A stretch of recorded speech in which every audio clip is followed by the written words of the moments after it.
Hello friends, हमारी आज की कहानी है बहू तो सारा दिन झूला ही झूलती है ना। अगर आप चैनल पे नए हैं तो प्लीज़ चैनल को सब्सक्राइब शेयर लाइक करें। तो चलिए बढ़ते हैं आज की कहानी की ओर।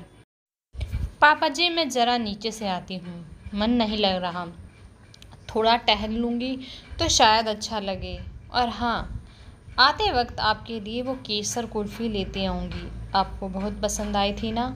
उस दिन सुमन ने अपने ससुर से कहा। क्या कहूँ, एक दिन खा लिया तो खा लिया, पर अब नहीं।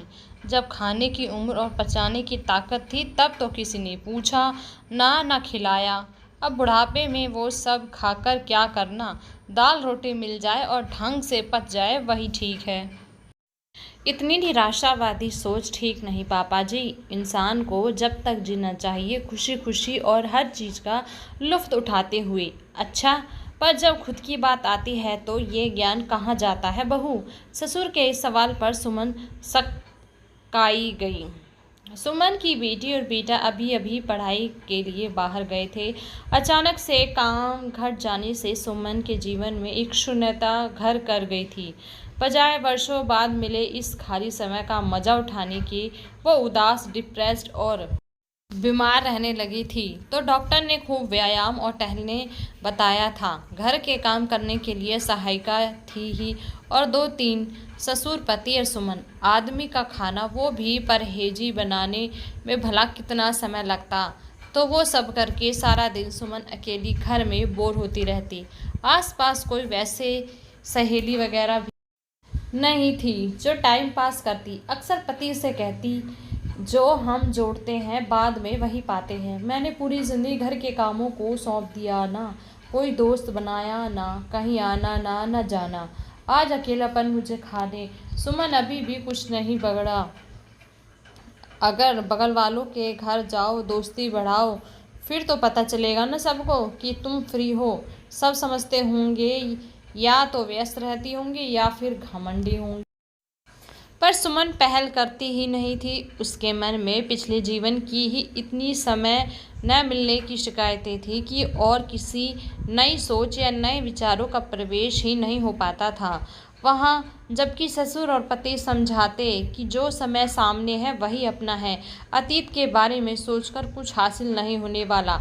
सावन आ गया था और सोसाइटी के महिला क्लब के खूब सारे मैसेज आ रहे थे सुमन के फ़ोन पर।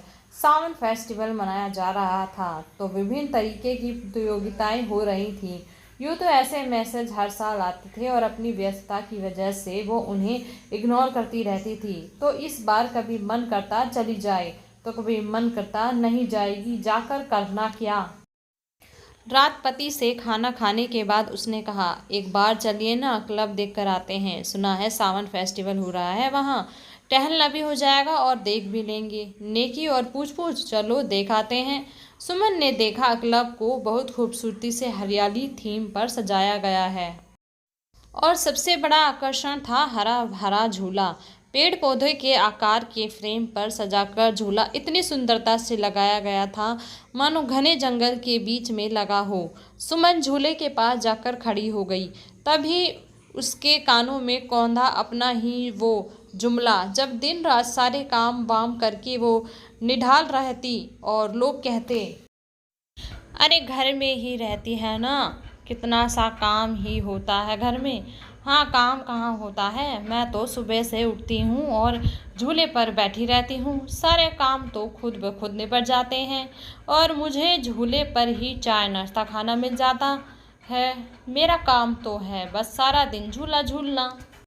और ये बात उसने एक नहीं 100 बार दोहराई होगी।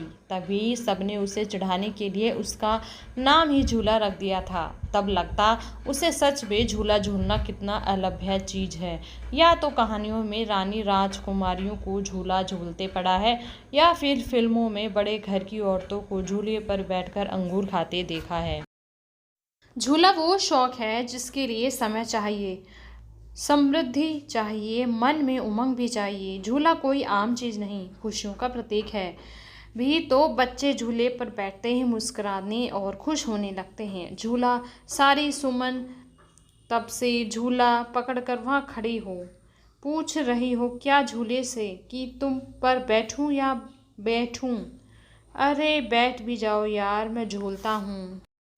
तुम्हें जबरदस्ती उसे झूले पर बिठाकर पति ने झुलाना शुरू किया तो उसे लगा वो सातवें आसमान पर है और सच में कहीं की रानी है या फिल्मों की नायिका। लौट कर घर आने के बाद सुमन ने पति से कहा, मैं सोच रही थी क्लब ज्वाइन कर ही लूँ, अच्छा लगा वहाँ जाकर। तो जाओ ना, मैंने कभी मना किया तुम्हें?